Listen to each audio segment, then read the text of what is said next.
चलिए भाई, तो ये प्रश्न देखते हैं। ये प्रश्न क्या कह रहा है भैया?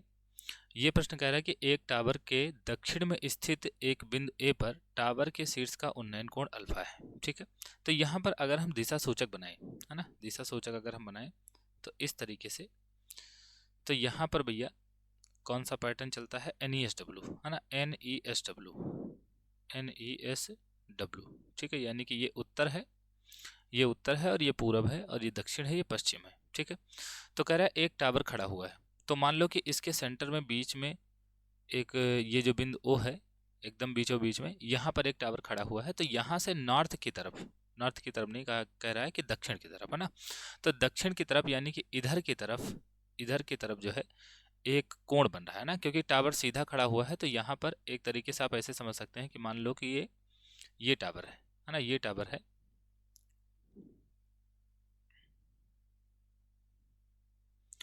मान लो कि ये टावर है, और इधर की तरफ जो है ये दक्षिण दिशा है ना, ये दक्षिण दिशा है। तो टावर से जो है यहाँ पर एक कोण बन रहा है। ठीक है, और दक्षिण दिशा में कहा है कि बिंदु ए पर, तो यहाँ पर मान लेते हैं कि बिंदु ए है, तो यहाँ पर कोण जो बन रहा है ये अल्फा बन रहा है। ठीक है, और इसी तरीके से कह रहा है कि टावर के शीर्ष से उन्नयन कोण अल्फा है, और तथा पूर्व में स्थित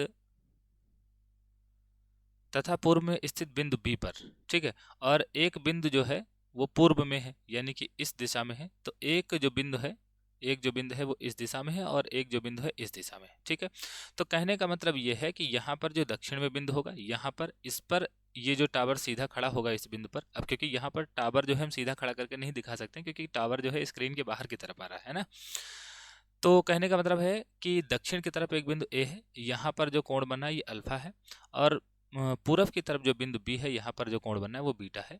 और आपको साफ साफ दिख रहा होगा कि ये जो इधर की तरफ बिंदु आ रहा है और ये जो इधर की तरफ बिंदु आ रहा है, तो दोनों रेखाओं के बीच में ये जो कोण बन रहा है ये 90 का बन रहा है। ठीक है, ये जो दिशा सूचक हमने दिखाया है ये इसीलिए दिखाया है कि ये जो टावर के शीर्ष से दोनों कोण बनाए जा रहे हैं, तो वो तो ठीक है, लेकिन ये जो दोनों रेखाएं हैं इनके बीच में ये कोण 90 है, क्योंकि एक पूर्व में है एक दक्षिण में है, और दक्षिण और पूर्व दिशा के बीच में 90 डिग्री का कोण बनता है। ठीक है, ये इसलिए बताया है क्योंकि इसकी अभी जरूरत पड़ेगी। ठीक, तो यहाँ पर मैंने बताया कि भाई दक्षिण में एक बिंदु ए है, इस पर जो टावर का कोण है वो अल्फा बन रहा है, और पूर्व में एक बिंदु बी है, और इस पर जो कोण बन रहा है वो बीटा बन रहा है टावर के शीर्ष से।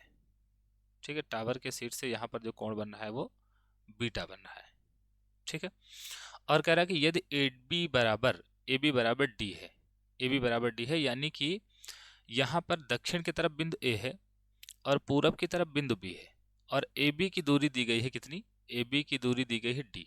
ठीक, तो कहने का मतलब ये है कि भाई ये जो बिंदु, दोनों बिंदु हैं, एक जो दक्षिण की तरफ है और एक जो पूरब की तरफ है, दोनों के बिंदुओं के बीच की दूरी क्या है?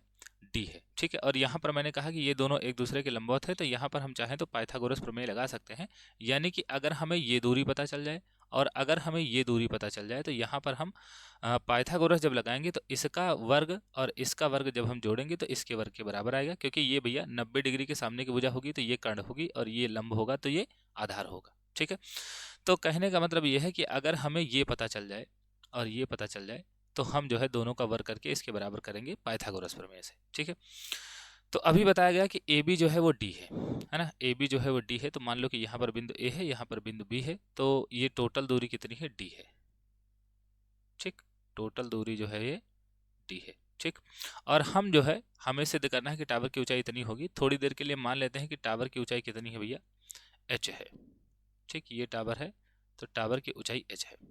ठीक, तो अब हम अगर इस त्रिभुज में बात करें, इस बिंदु को कोई नाम दे देते हैं, इसको नाम दे देते हैं सी, और इसको नाम दे देते हैं डी। ठीक, और ये जो हमने ये एस लिखा है ये दक्षिण दिशा के लिए लिखा है, और यहाँ पर मान लो कि एन लिख देते हैं, एन नहीं ई लिखना चाहिए, क्योंकि दक्षिण और पूर्व में बना है ना, कोण जो है वो दक्षिण और पूर्व में बना है, तो ये ई है। ठीक, अब देखो भैया, अब हम बात करते हैं इस डायग्राम के हिसाब से त्रिभुज सी ए डी में। ठीक है, त्रिभुज सी ए डी में, तो त्रिभुज सी ए डी में हम यहाँ पर करेंगे सी डी बटा ए डी। ठीक, सी डी बटा ए डी, और सी डी क्या है भैया? सी डी है टावर की ऊंचाई, तो टावर की ऊंचाई इसको हम मान सकते हैं कि ये लंब है ना, लंब है, और ए डी क्या है? आधार है। तो इसको जो है आधार रख लेते हैं, और लंब बटे आधार क्या बनता है भैया, ये बनता है tan थीटा। ठीक, tan थीटा बनता है, तो इसको कर देते हैं tan थीटा। ठीक, और यहाँ पर कोण अल्फा है तो यहाँ पर कर देंगे tan अल्फा। ठीक, अब देखो यहाँ से हमें जो है, मैंने अभी कहा कि अगर हमें ये AD पता चल जाए, है ना, AD पता चल जाए, और यहाँ पर देखो, यहाँ पर हमने जो मिड पॉइंट है इसको O माना है, यहाँ पर D माना है, तो इसमें आप कंफ्यूज नहीं होइएगा। यहाँ पर हमने D माना है और यहाँ पर O माना है। ठीक है, ये दिशा सूचक है, इसमें हम मान सकते हैं। तो यहाँ पर अगर हम AD ले लें, है ना, AD का मान निकालना चाहें तो AD का मान कैसे आएगा भैया, AD का मान यहाँ से आएगा एक तो आप ऐसे कर सकते थे कि CD बटा AD करने के बजाय आप जो है AD बटा CD करते, है ना, AD बटा CD करते तो ये आधार बटे लंब बनता और यहाँ पर कॉट अल्फा बनता, है ना, क्योंकि यहाँ पर हमें कॉट स्क्वायर अल्फा और कॉट स्क्वायर बीटा प्रूव करना है। तो यहाँ पर हमें टैन की नहीं कॉट की ज़रूरत पड़ती है, मतलब कॉट की ज़रूरत पड़ेगी। लेकिन यहाँ पर जो है हम इसको पलट भी सकते हैं जैसे कि अगर हम CD बटा AD को पलट दें, है ना, CD बटा AD को पलट दें तो ये AD बटा CD हो जाएगा, है ना, AD बटा CD हो जाएगा, और ये tan अल्फा जो है ये 1 बटा tan अल्फा हो जाएगा, है ना, 1 बटा tan अल्फा हो जाएगा। और 1 बटा tan अल्फा क्या होता है भैया, ये होता है कॉट अल्फा, है ना, कॉट अल्फा। और CD का जो मान है ये H है, CD का जो मान है H है, तो यहाँ पर ये H आ जाएगा, और AD का मान कितना आ जाएगा, ये आ जाएगा H कॉट अल्फा। ठीक, H कॉट अल्फा। और इसी तरीके से अगर हम बात करें त्रिभुज CDB में, ठीक, CDB में, तो CDB में फिर यहाँ पर हम DB का मान निकालेंगे, है ना। तो DB का मान निकालना है तो इस बार हम DB को ऊपर ही रख देते हैं, तो DB बटा CD, और DB क्या है, आधार है, और CD क्या है, लंब है, आधार बटे लंब बनेगा कॉट थीटा, और थीटा नहीं यहाँ पर बीटा है। ठीक है, तो यहाँ से अगर हम DB का मान निकालें तो ये CD कॉट बीटा आएगा, और CD का मान है H, तो ये हो जाएगा 8 कॉट बीटा। ठीक, ये जो है DB का मान आ गया, है ना। और यहाँ पर अभी मैंने आपको बताया कि ये बिंदु हमने यहाँ पर तो O माना है, लेकिन यहाँ पर ये D है। तो ये कह रहा था कि ये जो बिंदु A है और B है, इसके बीच की दूरी D है। ठीक है, इसके बीच की दूरी D है, और हमने अभी कहा है कि अगर हमें ये इस बिंदु से A की दूरी पता चल जाए, इस बिंदु से B की दूरी पता चल जाए, तो यहाँ पर हम पाइथागोरस लगा सकते हैं। ठीक है, और यहाँ पर बिंदु O है, हमने इसको D माना है, तो यहाँ से हमको D से A की दूरी पता चली है, जो कि यहाँ पर O से A की दूरी के मतलब समान है, वही चीज़ है। तो यहाँ से A की D की दूरी, A से D की दूरी और D से B की दूरी, अगर हम दोनों को जोड़ें तो हमें D के बराबर मिलना चाहिए, मतलब दोनों का जोड़ के वर्ग करें तो हमें D के बराबर मिलेगा, क्योंकि यहाँ पर इस दिशा में और इस दिशा में, दक्षिण दिशा और पूर्व दिशा के बीच में, दोनों के बीच में जो है 90 डिग्री का कोण बनना है। ठीक है, तो यहाँ पर भाई हम कहेंगे कि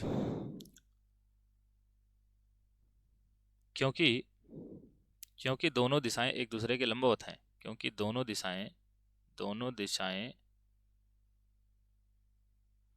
एक दूसरे के लंबवत हैं,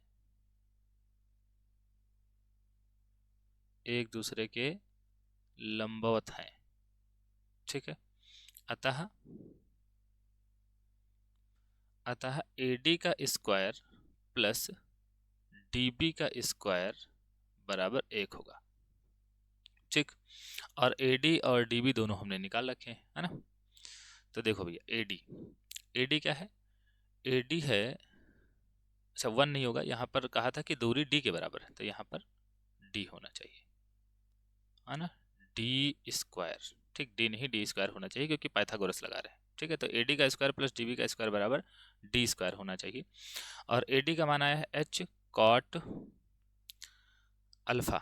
ठीक है, तो AD स्क्वायर है तो यहाँ पर हो जाएगा H square cot square alpha, और ये DB है, और DB का मान है H square cot square beta, मतलब स्क्वायर है तो ये हो जाएगा H square cot square beta.